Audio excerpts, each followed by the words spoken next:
Everyone stand together, please, and turn your Bibles with me to the book of Isaiah, chapter 40. The title of my message to you, brethren, today is How to Renew Strength for Life's Battles. How to renew strength for life's battles. Isaiah chapter 40, and we'll be reading from verse 29 to 31. Isaiah 40, verse 29 to 31. Page 824 in your Pi Bibles. Okay? Let's read all together in the Ilocano since nasa screen naman yung English. So, let's read all together. Ilocano, ready, begin. Isu, timang papigsa, itinakapoy. Ken iti dayjay awan ti kabailan na, isu pawadwaden na ti pigsa.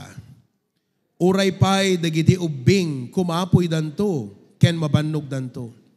Ken dagiti agtutubo matuang danto a matalipupos. Ngem dagiti agpanuray it ken ti Apo pabarwen danto dagiti pigsada. Agpangato danto asipapayak akas laagila. Agtaray danto ket dida mabannog. Magna danto ket dida agkapoy. Ti Apo bendisyonan nati sa unga na ibasa. Tugaw tayo amin kakabsat. Amoyo kakabsat, life is exhausting. Whether it's the pressures of work, the responsibilities of family, the demands of school, or the unexpected struggles that come our way, we all know what it's like to feel drained, weary, and weak. Sino po sa inyo, ramdam nyo ay kayo'y pagod sa linggong ito? You're tired. This message is for you. Ako po naniniwala nakakatulong ang physical relaxation. Pero ang ating pag-uusapan ngayon is how to renew strength for life's battles. Some try to push through in their own strength, relying on willpower or quick fixes. Ito ang problema ng karamihan. Imbes na sa Panginoon po tayo, kumukuha ng kalakasan, gumagawa tayo ng ating sariling kaparaanan, only to find themselves burnt out. Others run to distractions. Di ba pag pagod ka, saan ka nagre-relax? Kay Facebook, kay TikTok, kay Instagram. Yung iba, nagre-relax kay YouTube, kay Netflix. Nagre-relax sa mga lugar, sa mall, sa mga coffee shop, sa mga beaches, at kung saan-saang lugar. Sometimes, we resort to entertainment. Kaya naghahanap tayo ng mga kaibigan na makakapagpasaya, makakapagpatawa sa atin. Sometimes, we resort to unhealthy habit. Pag ikaw ay stress na, kain ka ng kain. Chicharon ng chicharon. Lahat na yata ng mga daanan mo sa daan, tumitigil ka at kumakain sapagkat dun ka nagdi-stress. Hoping to escape the exhaustion. But at the end, we end up feeling emptier than before. Yet in the midst of our weakness, God offers us a better way. He does not expect us to carry our burdens of life alone. If you agree with that, say amen. Alam mo, maraming mga tao ayaw magsabi ng problema sa iba. Bakit? Akin lang to. Sasarilinin ko to. Di nyo rin lang ako matutulungan eh. Wala rin lang kayo maibibigay na magandang advice eh. Hihingi ako ng tulong sa'yo. Baka nga i-judge mo pa ako eh. Sinasarili natin ang ating mga problema. Pero gusto kong malaman mo, ayaw ng Diyos na kinakarga mo lang ang problema sa sarili mo. Bakit po? Because God promises that your strength can be renewed. Hindi sa pamamagitan ng self-effort o pwedeng maibigay ng mundo sa atin, worldly solution, but sa pamamagitan po niya. Marami pong mga gamot na pwede makapagpalakas, supplement, tulog, pasyal, kaibigan at lahat. Pero naranasan mo na ba ang kakaibang kalakasang galing sa Diyos? Na-try mo na ang kaibigan, okay rin. Na-try mo na ang tulog, okay din. Pero pag nasobrahan, high blood ka rin. Na-try mo na ang mga lugar, okay din. Pero gumanda bang spiritual life mo? Parang hindi rin kung minsan. Na-try mo na ba ang Diyos? Ngayong umaga po, yan ang nais kong maibahagi sa inyo. Where do you find strength? Where do you find strength? Where do you turn when life wears you down? Saan ka pumupunta pag ikaw ay napapagod? Kanino ka tumatakbo? Saan ang takbuhan mo pag ikaw ay pagod na? Do you rely on your own ability or do you turn to God? Alam mo, malaking bagay na malakas ka eh. Pero may hangganan din yan. Kaya napakaganda po na ating makita ngayon that God can restore. Meron palang pwedeng mag-restore. Meron palang pwedeng magsustana ng ating kalakasan. Maraming points ang aking isi-share sa inyo, pero today, we will discover 3 powerful ways through which God can renew our strength. Nawa ang aking prayer po ay makita nyo ang katotohanan ito. First, we will discuss that renewed strength comes through waiting on Him. In this point, we will learn, I will teach you that life, you don't have to, hindi mo kinakailangang kontrolin ang lahat sa kamay mo. May mga bagay na dapat ipagkatiwala mo sa kontrol ng Diyos. And by trusting on Him, you will renew your strength. Number 2, to renew your strength, it is through His Word. Ipapakita ko po sa inyo dito that feeding your soul with truth instead of worldly input will strengthen your soul. At pangatlo, ay aking ipapakita sa inyo how the Truth Church community you can draw strength from fellow believers. Yang tatlong bagay po na iyan. First, waiting on God. 2, through His Word. And number 3, through the church community. So if you've been feeling weary, overwhelmed, or spiritually drained, God has a word for you. Alam niyo po, hindi lang po dapat tayo nagsusurvive. Dapat po tayo nagtathrive. God does not only want you to survive. He wants you to thrive. Now, number 1, let's go to the point. Number 1, strength is renewed through waiting on the Lord. Everybody say the word, wait on the Lord. Yung pong binasa nating Isaiah 40:31, ang background po niyan, ganito po.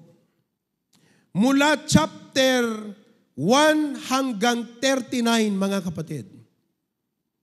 Ang kwento po dyan is God's judgment to Israel dahil po sa kanilang kasalanan.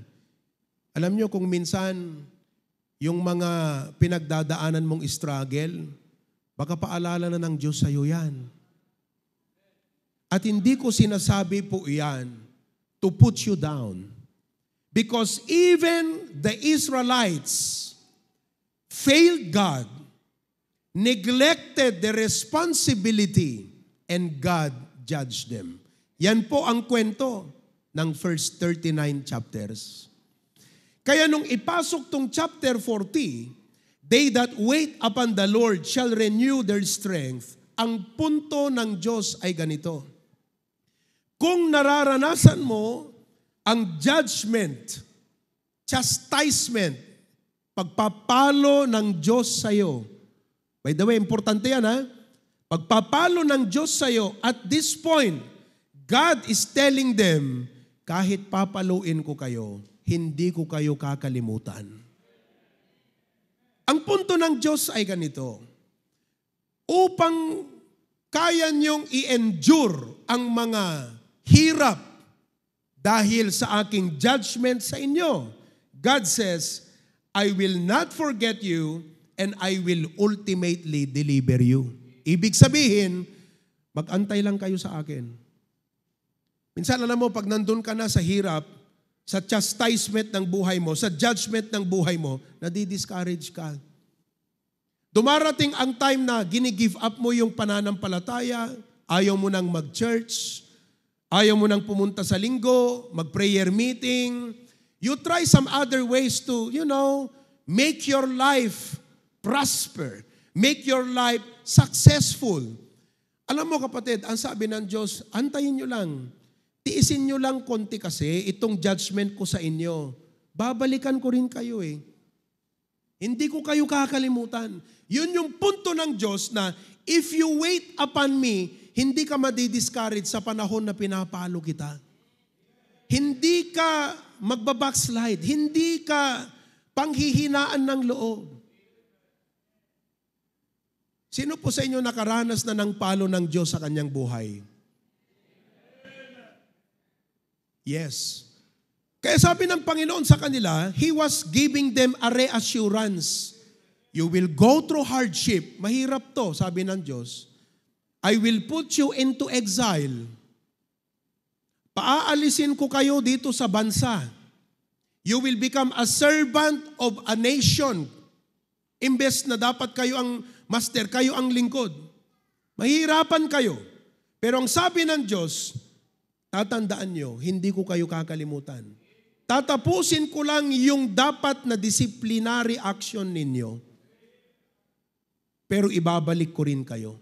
Kaya ang sabi ng Diyos ay ito, trust me in this process. So when you learn to trust God in that process, parang sinasabi ng Diyos, if you will trust me in this process, hindi kayo mawawalan ng pag-asa. Ayan ang nakita natin sa maraming mga Kristiyano, mga kapatid. Pag sila'y nakaranas ng hirap, palo, o pagsubok sa buhay, they don't know how to trust God. Alam mo ang ginagawa mo kaagad? Agandar di kina I-team. Agandar di kina engineer mo. Agandar di kina professional mo. Anong ibig ko sabihin yan, Pastor? You want to fix every problem. But God will not fix the problem. However, He needs you to trust Him in that process. Kaya ngayong umaga, sana po naunawaan nyo yung punto ng Panginoon. When He said, they that wait, so kung ako yung Israel, nandun ako sa ibang bansa, hirap na ako, mawawala na ako ng pag-asa, panghihinaan ako ng loob, iiyak ako, malulungkot ako, hindi ko alam kung anong gagawin ko. Sabi ng Diyos, oy, wag kang mag-alala. Temporary lang yung chastisement ko sa'yo. Temporary lang ang disciplinary action ko sa'yo. Ilalabas din kita, ganun po ba Panginoon? Buti na lang may pag-asa nga. Sige Lord, titiisin ko tong chastisement na to. Total, ilalabas mo pala ako. Yun ang ibig sabihin ng wait upon the Lord. Mag-trust ka doon sa wisdom, sa plano, sa procedure na ginagawa ng Diyos sa'yo. Let me draw some applications para makatulong ito sa inyo. Sino po sa inyo ang career o professional o nagtatrabaho? Taas ang kamay. Business person ka, nag-i-income ka, career person ka. Pakitaas ka ng kamay. Para po sa inyo to. Alam ko, the struggle is real. The struggle is real. Many professionals experience burnout, stress, uncertainty about the future.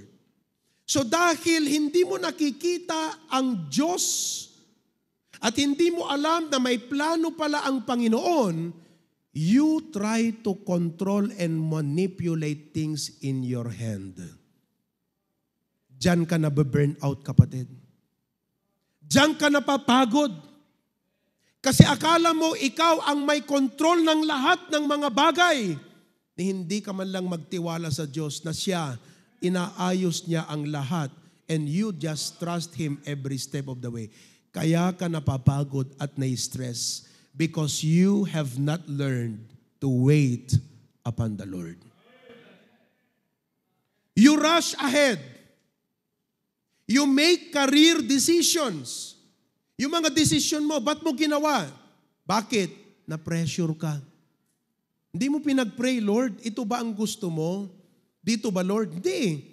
Na-pressure ka na lang bigla. Alam nyo, maraming nagpapa-prayer request sa akin, Pastor, di ko kaya to, ano kayang gagawin ko? Alam nyo, tinatanong ko kaagad. Sabi ko, teka, yung bang gagawin mo na yan, ano bang goal mo dyan? Meron ba dyang goal para sa Panginoon? Actually, Pastor, hindi, na-pressure lang ako. Yun! Kaya ka napapagod because you are not walking in the plan of God. You are walking in your own ways and means and plan. Kaya ka napapagod. Kasi ayaw nating mag-antay. We are driven by pressure. Instead of seeking God's guidance. When was the last time na isang oras kang nakikipag-usap sa Diyos, sabi mo, Panginoon, anong gusto mong gawin ko sa buhay? Hindi mo na ginagawa yon. Bakit po? Dinadala mo na lang lahat. Puro diskarte. Wala na po ang Diyos. You have not learned to wait upon God. Kaya ka napapagod. Pero alam mo, kahit parang wala kang nakikitang progreso sa karir mo, pero naniniwala ka na may plano ang Diyos kung papaano niya paunlarin ang buhay mo, hindi ka kailangang magpakapagod sa sarili mong paraan. Just work and trust God, He will make everything perfect in His own time. But you're not looking to God, are you? You're not trusting God. Nasanay po kasi tayo sa buhay na pag may problema, nandyan naman si card, ink. Pag may kailangan, nandyan naman hindi tayo nagpipray, hindi tayo nagtatrust sa Panginoon. Waiting on the Lord means trusting His timing for promotion. Bakit ang tagal, Pastor? Bakit sila pa? At dahil sa ganon, gumagawa ka ngayon ng paraan sa sarili mo, inuunahan mo na ang Diyos. Sabi ng Panginoon, teka, itong proseso na to, meron akong gustong i-develop sa'yo. Huwag kang mag-alala, ibibigay ko rin ang promotion sa'yo. Pero hindi mo na pinansin yung proseso ng Diyos na may gusto siyang i-develop siya sa'yo na patience, gusto kanyang i-prepare, gusto mo agad yung promotion. Kaya nag-jump ka sa promo. Kung sino-sinong nilapitan mo, kung sino-sino ang taong kinausap mo, sinortcut mo na ang lahat, napunta ka ron, sabi ng Diyos, pira ka. Di ka marunong magtiwala sa akin, ha? Di ba ganun tayo lagi, mga kapatid? Makinig po kayo. Makinig kayo sa mensahe ng Panginoon ngayong umaga. Hindi lahat ng bagay ay nakukuha sa diskarte. Nakukuha sa pagtitiwala sa Diyos. Nakukuha sa pag-aantay sa perfect timing ng Diyos. Hindi lahat nadadala sa diskartehan.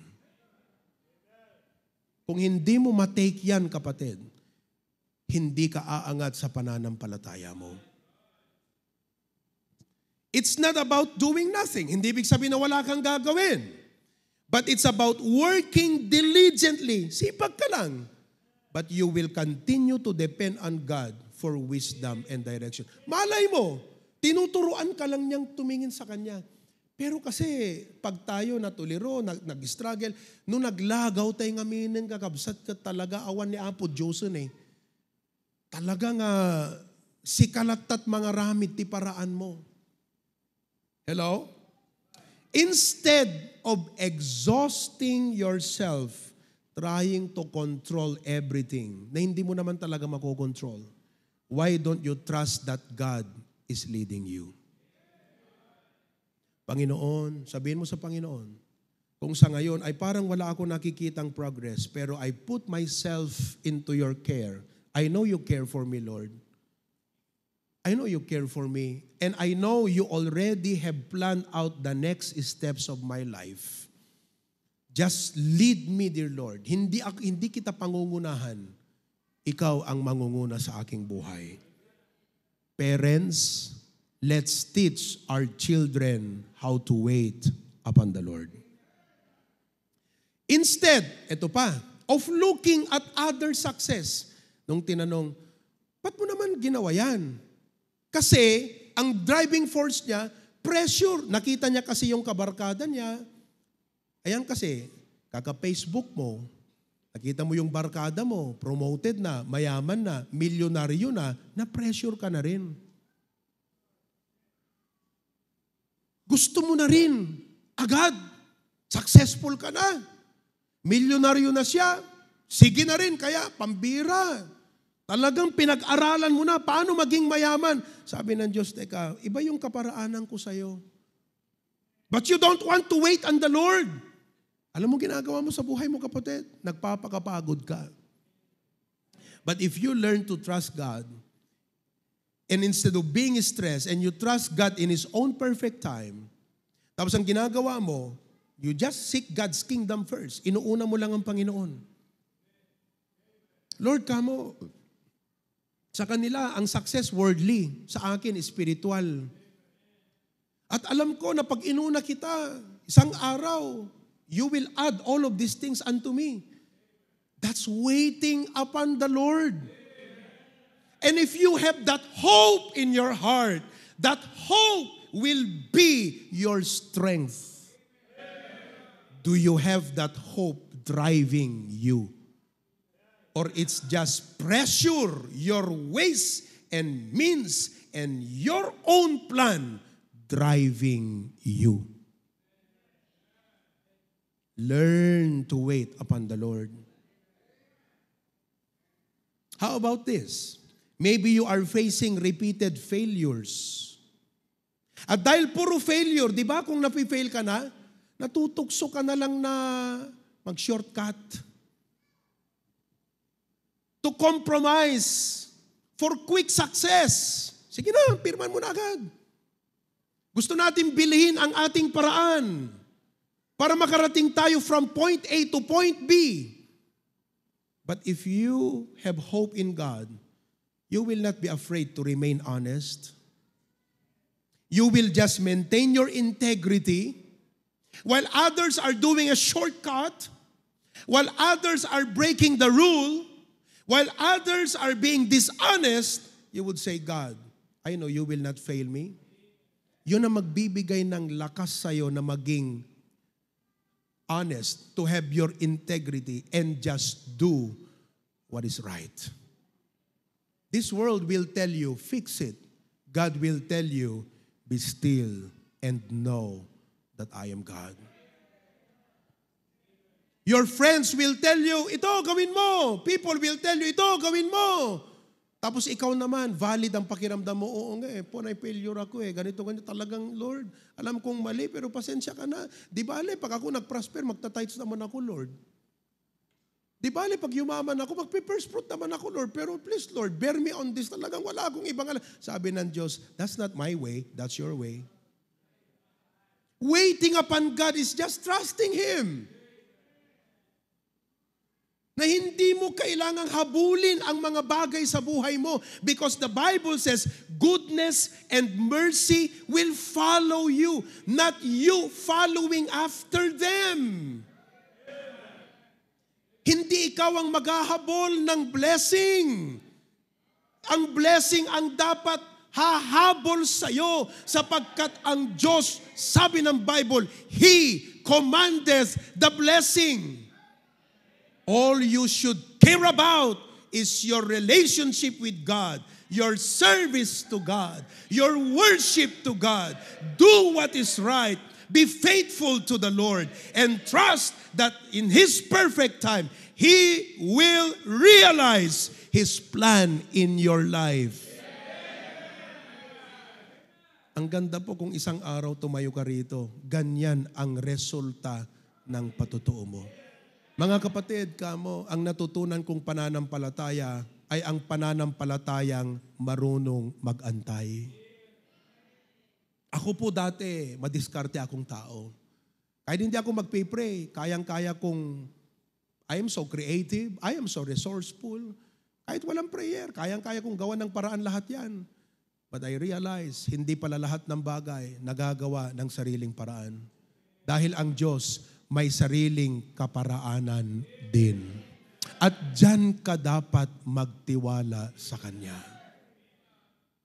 Learn to wait upon the Lord. Learn to trust upon the Lord. Sino po dito ang mga parents naman? Mga magulang, taas ang kamay. The struggle is real. Parenting can be overwhelming. Especially even if you're a working parent, you're dealing with the child's rebellion. Sino po ang may mga, huwag nyo nang itaas ha? May mga anak na matigas ang ulo. Hindi mo madala sa church. Hindi mo ma-motivate mag-devotion. Hindi mo maaya sa mga young people fellowship. Hindi mo ma-push mag-involve sa ministry. Meron po ba kayong ganung mga anak? Especially when your children are sick or they're having financial struggle sa pag-aaral.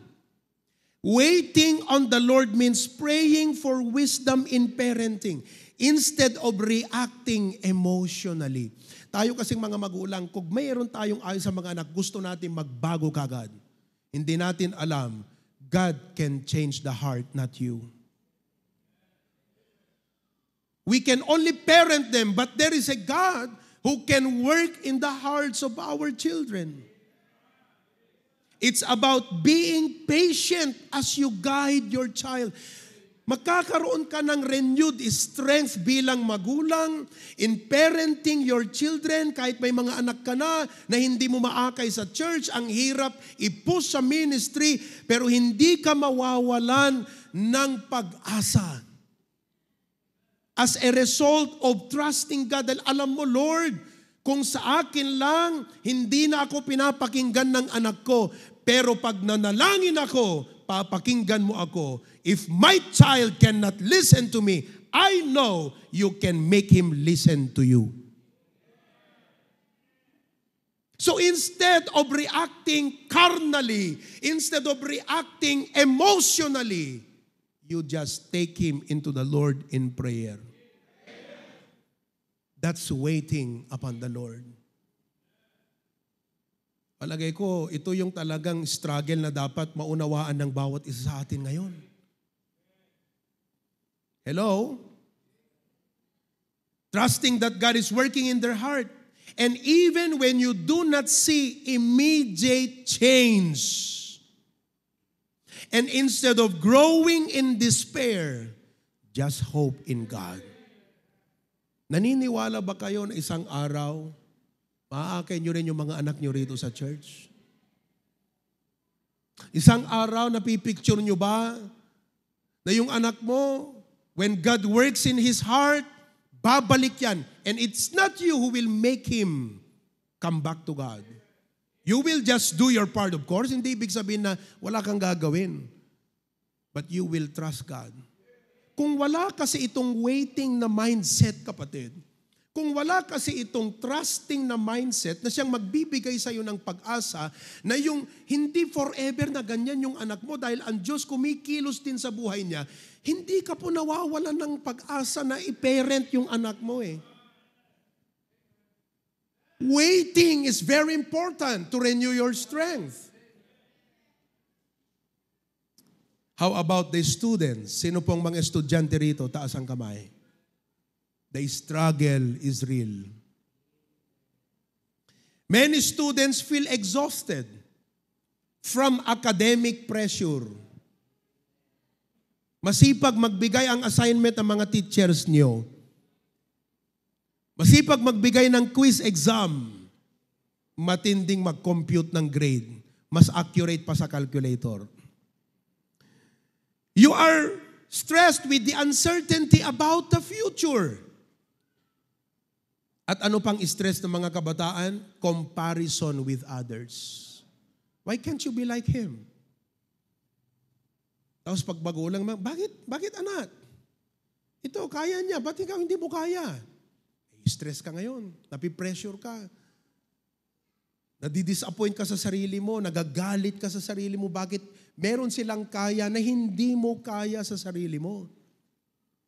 Alam mo, waiting on the Lord means trusting Him with your future. Trusting Him with your grades, your career path, your direction. It means that you study diligently while believing that God has a purpose for your life, even if you do not see everything yet. Mag-aral ka lang. Huwag mong masyadong problemahin ang future. Set the right goals, but don't worry about the future. Because God is telling you, my child, I already have everything figured out in your life. We will unveil it one step at a time. Pero tumingin ka lang sa akin, ha? Huwag kang hihiwalay. Huwag mo akong uunahan. Just follow me, guide. I will guide you through. Amen po ba? Stay faithful to the Lord. Knowing, ito kayong mga estudyante, ang dapat mong gawin, Lord, I will delight myself in you. You know the desires of my heart. At ang sabi ng Bible sa Psalms 37, delight thyself also in the Lord, and He will give thee the desires of thine heart. Alam niyo po, isa yan sa mga napakagandang verse na nagpapalakas ng loob ng inyong pastor. You know, when I surrendered my life to God, wala po akong personal na pangarap, ambisyon o dream para sa aking personal na buhay. All I wanted is to serve God, to delight myself in the Lord. Anong ginawa po ng ating Panginoon? I do not share this lest some might misunderstand it. Bakit ganyan? Papayabang naman yata si pastor ng mga blessing. Hindi po. Gusto ko lang ipakita sa inyo, totoo ang Diyos. Totoo ang kanyang pangako. The blessings that we are enjoying now, first of all, are reaping the blessings that our parents have sown. But I had to learn to trust God also. I had to learn to wait upon the Lord. Di mo naman hahabulin, ibibigay ng Panginoon. And I praise God for that. God knows your future. God knows next week. God knows everything.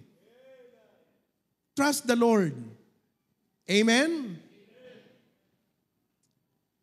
How about those who are facing problems? Sino sa inyong may mga problema ngayon? Taas ang kamay. Okay. The struggle of life is real.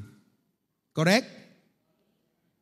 Life's problems, family conflicts, financial struggle, disappointments, sicknesses can feel overwhelming.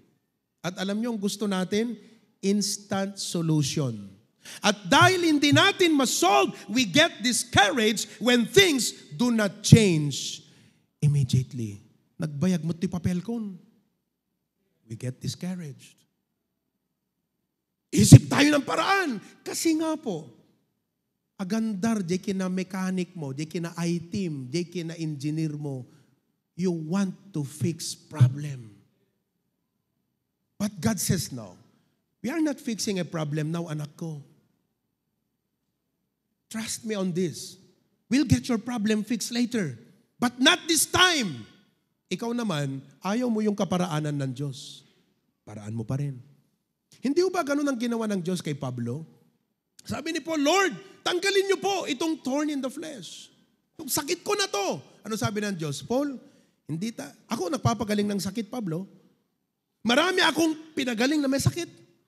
Marami akong nilabanan, in-overcome ng mga sakit. Pero this time, hindi natin gagawin yan sa'yo. Kung si Pablo hindi marunong mag-wait upon the Lord, kung hindi marunong, hindi niya alam tong biblical truth na to, na meron palang part na ang Diyos, hindi siya talaga magpapagaling ng sakit. May time na talagang patatagalin niya yung proseso ng papel mo. May time talaga na ganun. May time na talagang yung gusto mo hindi niya ibibigay. Pero meron siyang gustong gawin sa buhay mo at the moment. Pero sabi ng Diyos, huwag kang mag-alala. Later, yung mga desires mo, anak, later yan. Hayaan mo lang muna. May gusto lang akong gawin sa buhay mo ngayon. That's what God was doing to the nation of Israel. Hayaan nyo lang na madisiplina muna kayo. Ilang years kayo dyan. Aalisin din ko kayo dyan. Ibabalik ko rin kayo, pero tiisin nyo lang muna yan. May gusto lang akong gawin sa buhay nyo ngayon. That's the moment you need to learn to wait upon the Lord. Kaya yung iba tuloy dahil hindi marunong dito sa wait upon the Lord, dahil hindi siya sanay sa ganong sistema ng mindset sa buhay. Walang Diyos, kahit mag-church, parang hindi nakikinig ng preaching, hindi appealing sa kanya yung about faith, trusting. Diskartehan mo lang sa buhay yan, tapos yan kagad. Sabi ng Diyos, anak, we are not in the business of solving your problem now. Solve din natin yan mamaya. May gusto lang akong gawin sa buhay mo ngayon. Trust me on that.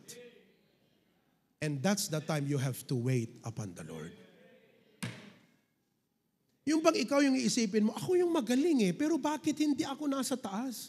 Sabi ng Panginoon, mamaya yan, mamaya yung desire mo. May gusto lang akong gawin sa'yo ngayon.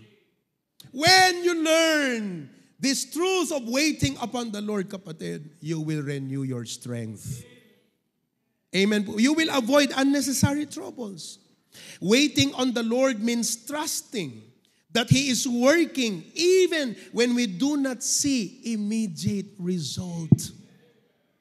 Can you trust God na maging faithful ka lang sa Kanya kahit wala kang nakikitang immediate result? Can you trust God on that? Naalala ko yung isang pastor na kausap namin from Atok, Benguet. Nag-order nga kami sa kanya. Doon pala sa kanila, grabe yung mga cauliflower. 35 pesos per kilo. Akalain mo yan? Kaya umorder ako ng 20 kilos. Darating bukas. Baka mayroon sa inyong gustong magkaroon. Hindi namin ipagbibili. Sabi niya, alam mo, pastor, sabi niya, diyan sa sasakyan ko, may dala akong oxygen.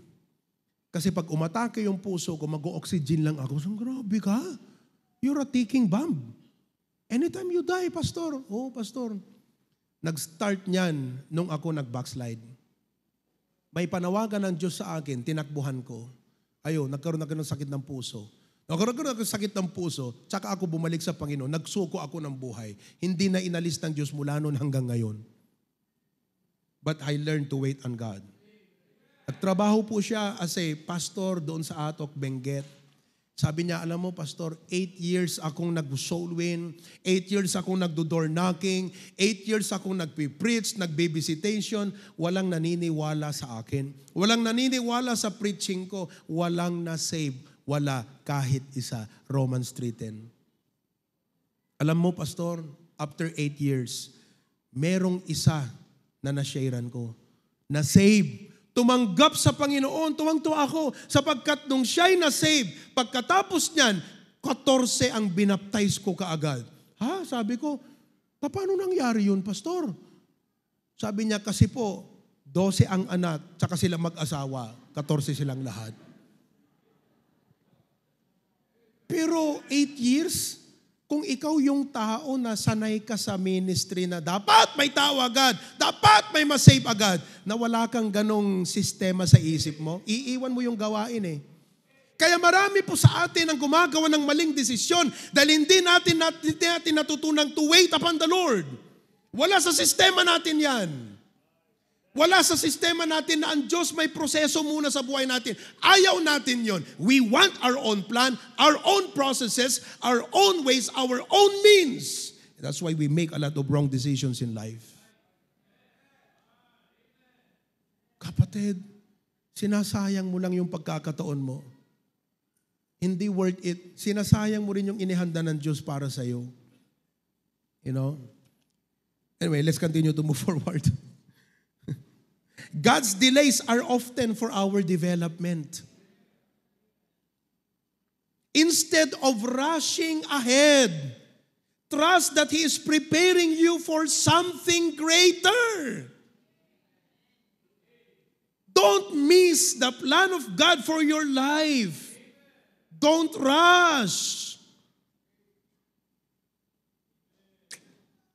Sometimes the struggle of sickness is real. Sino po sa inyong may sakit? Yeah. Waiting on the Lord means believing that God is in control. Whether your healing will come instantly, gradually, or in, pakibasa po. Oh, kung hindi ka na dito gumaling, sa langit na lang. Pwede yon. Baka hindi dito gagaling ang sakit mo, sa langit magagaling yung sakit mo.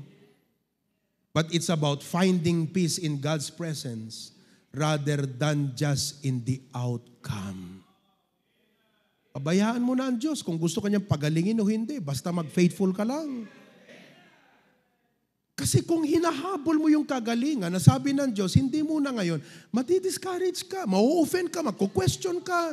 Kasi wala kang waiting na sistema sa isip. Hayaan mo sa Panginoon. Sabihin mo kaya sa Panginoon to, God, pagalingin mo ako, hindi, magsiserve lang ako sa'yo. Ikaw nang bahala sa akin, Lord. Kung ayaw mo akong gumaling dito, di bale gagaling naman ako sa langit, pero God, I will just serve you. Do you realize that's a different kind of strength? Grabe mga kapatid, yan po ang dapat nating matutunan. Hindi po ito, sana makita niyo po ang punto ng Panginoon ngayon. How about the strength to forgive and to find healing? Deep wounds, betrayal, rejection, mistreatment by others is real. How do you face that? How do you handle these things? Do you face them with God or you face it alone? Hinaharap mo ba ang lahat ng ito na kasama mo ang Diyos o ikaw lang sa sarili mo? The pain can lead to bitterness. Kapitbahay mo na mabait. Kamag-anak mong mapagbigay. Kaibigan mong matapat. Kabaliktaran lang po yung sinasabi ko sa inyo. The pain can lead to bitterness, to anger, and a desire for revenge. Some struggle with waiting for justice or healing from emotional wounds that seem to take long. Waiting on the Lord means trusting Him to bring healing and justice in His perfect time rather than taking matters into your own hands. Kaya ka napapagod. Kasi ikaw ang nagre-revenge eh. Sikat agisubot kami pampanunutom no kasanuka nga makaikaro. Kasi kunam nagkaro. Iso nga dapat agikaro at. But waiting on the Lord says, hayaan mo na yan. Bahalang Diyos sa Kanya. I'll not allow this thing to hurt me. I'll not allow this thing to distract me. I will not allow this thing to make me bitter and heavy as I go through life. Hayaan mo lang sila. Naniniwala ka, kapatid, na although feeling mo, ikaw yung parang defeated at sila yung panalo, alam mo na sa Diyos, He knows your heart. He knows your conscience. He knows your life. He knows what they're doing. And you just say, Lord, kung paano na bahala ka sa kanila, ikaw din ang bahala sa akin. Kaya hindi ko haharapin ito sa sarili ko. I'll give them to you, Lord. But I will continue to follow you in my life. Sunod lang ako sa iyo, Lord. Surusuruan niyo dayday kakabsat. Wait upon the Lord. Hindi yung Kristiyano ka, pero ang post mo sa Facebook, very revengeful ka. Hindi makita ang Panginoon sa buhay mo. Tapos nakakita ka ng post na may hugot related, nag-resonate sa'yo yun. Sinare mo rin. Double, triple meaning. Lahat ng mga tao magwawander. Tapos ang ko-comment sa'yo sino ba yan? Kaya mo yan. Ay, no siyak deta. Ipapulis ko. You know, wala yung Panginoon. Hello? Pero doon tayo doon tayo nasanay. That's our human tendency. And we are vulnerable to that. It's about believing that delays are not denials.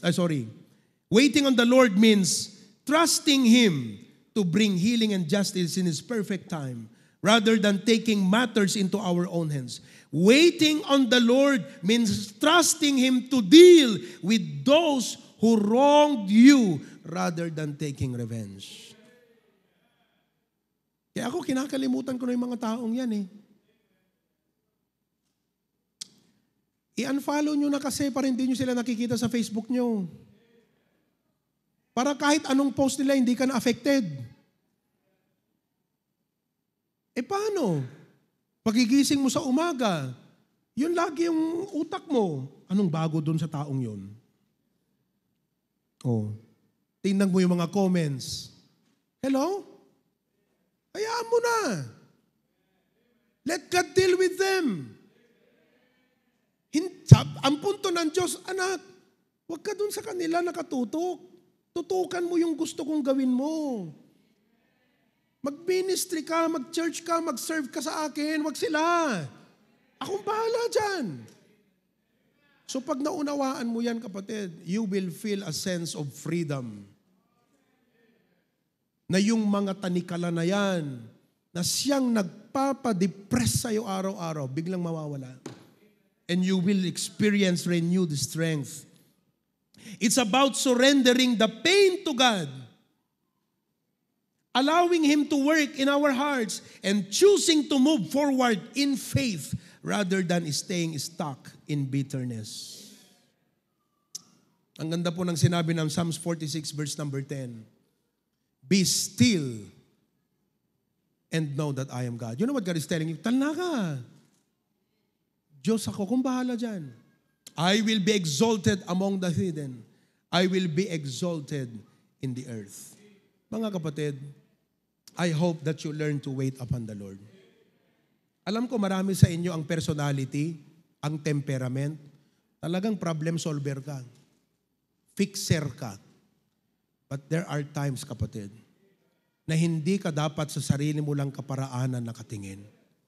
There are times na dapat matuto ka ring tumingin sa kaparaanan ng Diyos. Matuto kang hanapin siya sa panalangin. Matuto kang ipagkatiwala sa Kanya ang mga problema mo, mga plano mo. And just wait for God to, arrange things. Siyempre, ikaw, para kang chess warrior na plano mo na lahat. Sabi ng Diyos, alam mo ba, ang palaging dapat tatandaan mo, sabi ng Diyos, for my thoughts are not your thoughts. So anong pagtitiwalaan mo? Yung thoughts mo o yung thoughts ng Diyos? Your idea or God's idea? Bigyan mo ng puwang ang Panginoon sa buhay mo, kapatid. Kung kinakailangan na mag-pray ka muna, pray ka lang muna. Hindi ko sinasabi na hindi ka maging, kasi may mga personality na on the go May mga personality na type A. May mga personality na, ngayon na! Ngayon na! Hindi. Next week, pag-pray mo, no! Ngayon na! Teka, may mga times na kailangan mo mag-antay. And you have to learn that. Kaya ka madidepress, kaya ka napapagod, kaya ka nadidisappoint, kaya ka nagagalit sa mundo, sa Panginoon at sa sarili mo, because you need to learn this system of waiting. Whatever you're going through right now is a development process in your life. You do not need to wait for outcome. You do not need to wait for results. The real outcome and result is the transformation of your life.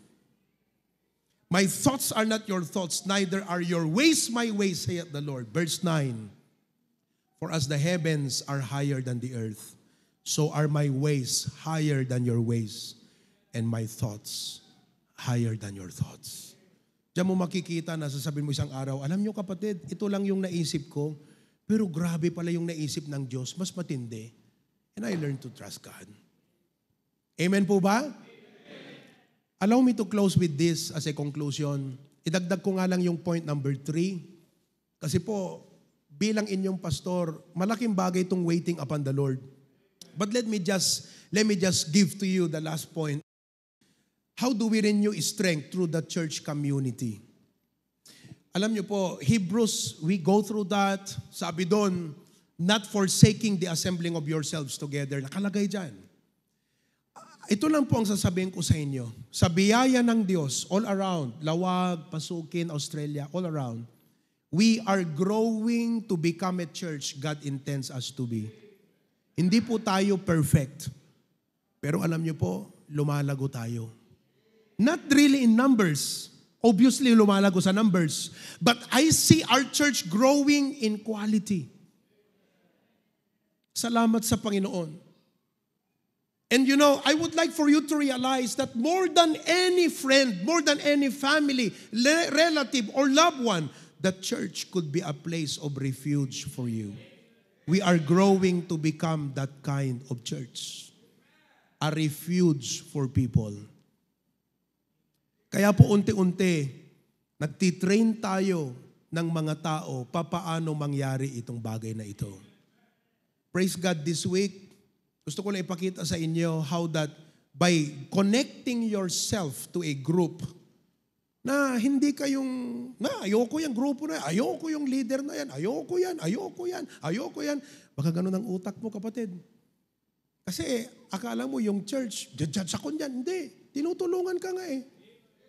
And I praise God this week. I'll just show to you some pictures so that you members na wala pang kagrupo, ini-encourage ko kayo, be a part of these groups. Go ahead. Nung Tuesday po, napakaganda yung grupo ng mga men sa Lawag. You ask them. Alam niyo pong title ng aking lesson sa kanila? I spoke to them about maturity. Ang Diyos, sabi ko, concern sa mga pangangailangan mo. Concern sa problema mo. Concern sa future mo, correct? Pero alam mo, ang mas concern ng Panginoon sa buhay mo, maturity mo. Bakit? Kasi kung mature ka, yung malaking problema, napapaliit mo. Yung future na katakot-takot, may tiwala ka sa Panginoon. Ang susi, maturity. Paano nakinig sila? Sabi lang, grabe, ang ganda ng lesson ha. Napapalakas ka po ng church. Di nyo lang alam. Gusto nyo bang ituro ko yung lesson na yan next time?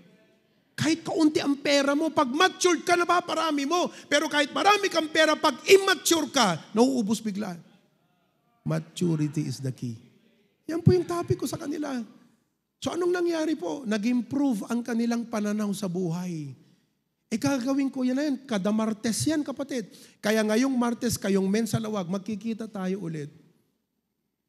Kanina, nag-instruct ako, sabi ko, after ng morning service natin, magkakaroon kayo ng service nyo dyan. May mag-song lead, may mag-organ, may mag-MC, may mag-special number, at Mang Ryan, ikaw ang magpipreach.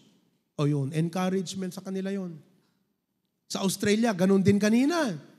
Nag-testimony si Brother Jonas, nakaka-bless. Si Glyza, nag-preach si Dexter. Aba, sabi ko, kayang-kaya palang mag-preach ni Dexter. Andiyan pa ba kayo, Australia? Parang nawala na kayo bigla. Ayan o. Alam mo, nakaka-bless yung fellowship nila. Nakakapagpalakas sa bawat isa. Kaya kayo, yung mga binuo namin na mga grupo-grupo na yan, na may coordinator na yan, alam niyo kung bakit? Because we want you to realize this church is a place of refuge. To help you grow. To pray for you. Sige pa, yung ibang mga pictures natin, i-random mo na lahat. Go, go, go. Ayan. Pambihira sa Batak Paway yan. Akala mo, grabe. Ano Sir Amang, na-bless ka mo nila lesson tayo idiwebes? Amen? Na-bless. Sir Fortunato, na-blessan ka? Ma'am Lorena, na-blessan po ba kayo? Ma'am, na-blessan kayo? Kaya pagkatapos kong mag-preach sa grabing tuwa ni Ma'am Lorena, biglang sinabi, Pastor, magpapabaptize na ako. That fellowship made her feel this church is now her new family. Pero alam nyo, ang mag-asawa pong ito, sila po ay member ng guardians. Malawak po. Si Sir, official ng national. Malawak po ang kanilang connection. Pero iba yung naramdaman nilang community sa HBBC. Sabi niya, ito na ang pamilya ko, itong church natin, Pastor. We're growing to be that kind of church, a family church. Kaya po may ganon. Sige pa. Sige pa. O yan, go. O, next. Next. Next. O yan, no? Tignan mo yung mga men. Balikan mo nga. O, biro mo yung mga yan. Ano to? Parang picture nung 1980s to, ah. Black and white. Ano ba? Pira. Oh, bigyan nyo ko ng mas magandang camera si engineer. Ikaw, Jaire, ayusin mo naman yung camera ng daddy mo. Ang pogi-pogi, tapos parang 1970s lang na picture yan, oh. Grabe na. Pero tignan nyo, lumakas yung mga men. Lumakas sila. Amen? Next. Ayan, oh. Oh. Katuwa, si Tito Manny. Si Brother Anselmo na-confirm ang salvation, kaya i-rebaptize ko to. Si Brother Johnny, nandito ka ba, Brad? Brad, praise God. Tumayo ka, Brother Johnny. Na-revive, oh. Kasi may nagpalakas. Mula nung nagsimulang mag-attend ng prayer meeting, wala na siyang absent. Oh, kaya Kathleen, bilhan mo pa ng extra na polo si papa mo. Sa susunod, barong na ang bilhin mo para sa kanya. Brad, barong na ang bibili niya, Brad. Lumakas. Oh, sige pa. Sige. Oh, tignan mo yung mga yan. Nag-visitation sila, Brad. Kagabi kahapon to, Brad. Oh. Pati si Brad Ruby lumakas habang lumabas. Lumakas. Yung mga matatagal ng miyembro na talagang hindi nila nararamdaman yung joy of ministry ngayon, na-revive sila. Dahil binigyan ko ng responsibilidad, binigyan ko ng taong aalagaan. Sila ngayon, na-feel nila, uy, salamat na pagtiwalaan ako ni Pastor. Si Tito Ray, ba, akalain mo ba naman niya, no? Yung upo niya dan, parang hari, mga kapatid. Oh, next week, gawin niyo ulit yan, ha? Kasi malamang wala tayong meeting ulit sa Biyernes. Kung wala, maggrupo na lang ulit kayo, fellowship. Oh, next, tuloy mo. Oh, ayan, si John Paul. Di ba? Teacher. Di ba? Oh, salamat. Oh, yung isa, dapat mapalakas mo ng husto yan, ha? Okay? Si Janelle. Nandito ka, Janelle? Ha? Janelle. Ayun. Oh, prayer meeting. Punta ka na, Janelle. Nandito kaya ito ng prayer meeting. Next. Oh, ang bira, malalakas yung mga yan. Lakas kumain. Amen. Joke lang. Okay? Next. Sige, tuloy mo lang. Oh. Oh, di ba? Kailangan natin yan. Oh, pati mga, pambihira, oh. Oh, akala ko, halaman lang ang pinagkakaisahan ng mga adult ladies. Ngayon, bigas. Nasa likod. Oh, mga kapatid, nakakatuwa. Yung mga adults natin, lumalakas. Habang tumatanda, lalong gumaganda. Oh, next. Ayan naman, mga young people. Di ba? Next. Oh, agalain mo yan. Grabe. Praise God. Oh, enjoy ba kayo mga members? Sige pa. Oh, si Tita Beng, apaka-serious. Oh, yan. Sige, tuloy. Pati Zoom. We find ways to help our brethren. Alam nyo kung merong dapat mapalakas, yung mga believers.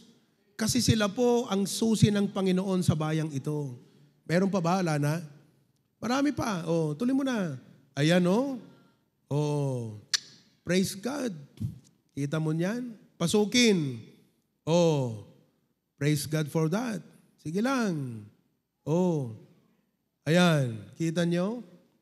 Yan ang church natin ngayon. Ayaw natin na mayroong left out na membro. Etong sistema na ito, nagpapalakas ng pakpak ninyong mga Kristiyano. So that you can soar high like an eagle. You can run and not be weary. You can walk and not faint. Yan po yan. Oh, sa Claveria naman to mga kapatid.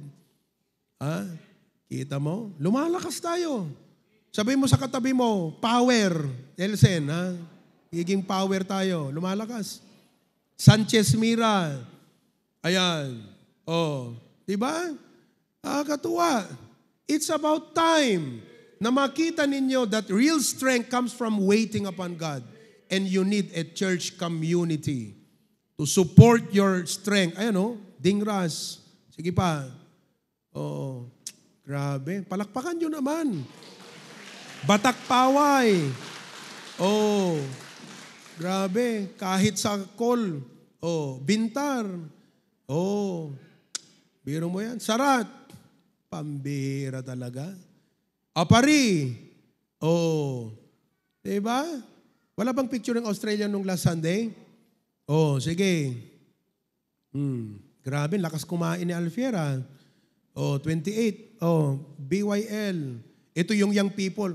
Mga young people na anak nyo, isa pasama. 91 ang attendance nila last Friday. Oh, pati Claveria kasama, oh. Lumalakas. Ha? Oh, kita mo niyan? Oh, praise the Lord. Oh, grabe. Oh, ano pang next dyan? Amen? Brethren, let's be a part of a group. Oh, Santa Matilde, bundok yan. Oh, layo. Praise the Lord. I am doing everything, mga kapatid, para lumakas tayo sa Panginoon. Oh, kaya pupuntahan namin ng Hong Kong, palalakasin natin sila. Babalik kami ng Australia, palalakasin na naman natin sila. We need renewed strength. Oh, praise the Lord. Okay? Palakpakan natin ang biyaya ng Panginoon. Why don't you come forward right now and just tell God, Lord, salamat sa preaching ni Pastor. Salamat sa message na to, Panginoon. Ganun palang ibig sabihin ng waiting upon the Lord.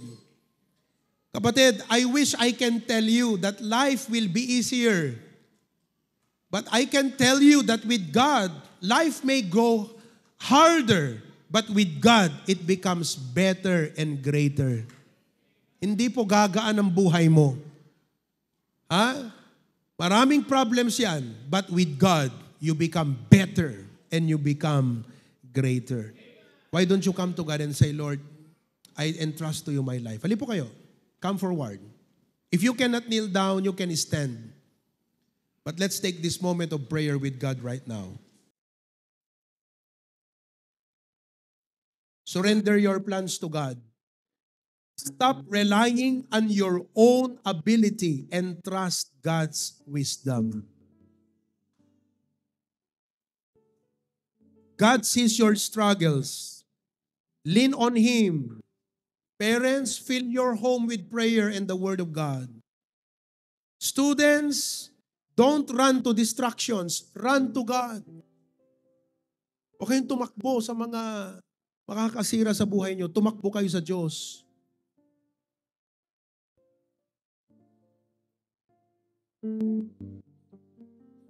If you are hurt in life, God has not forgotten you. Keep waiting on Him.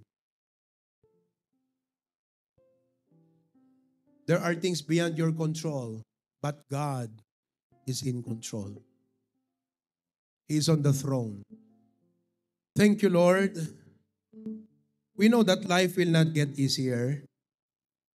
The pressures of work, responsibilities, and struggles will always be there. But we praise you because through the strength that you will give to us, life becomes better and we become greater, Lord. Thank you for making us realize today that though we need wisdom in the things that we need to do in life, but we also need faith to trust you. Dito nagkamali si Abraham, Panginoon. Sinabi mo sa kanya, magkakaroon ka ng anak, pero inunahan ka niya. Nabuntis yung katulong, pinanganak si Ismael, at naging problema ito sa kanyang buhay. Lord, kami rin ang gumagawa ng sarili naming problema. Kami rin ang nagpapakapagod sa sarili namin, sapagkat hindi kami marunong mag-wait upon the Lord. Thank you for reminding us today, hindi lahat ay nagagawa sa sarili naming kaparaanan. Na hindi lahat ng plano namin ay yun ang magkakatotoo. But definitely, your plan is absolute and your plan is the best for us. Help us to learn to wait upon you, to seek your guidance, to trust in you, dear Lord. Thank you so much. The world will tempt us to rush into success, to rush into having things and to even take vengeance and take things into our hand. But magmula ngayon, Panginoon, we will learn to take things in prayer and wait as you guide and direct us. Yun po ang gagawin po namin. Salamat, Panginoon. In Christ's name we pray. Everyone says,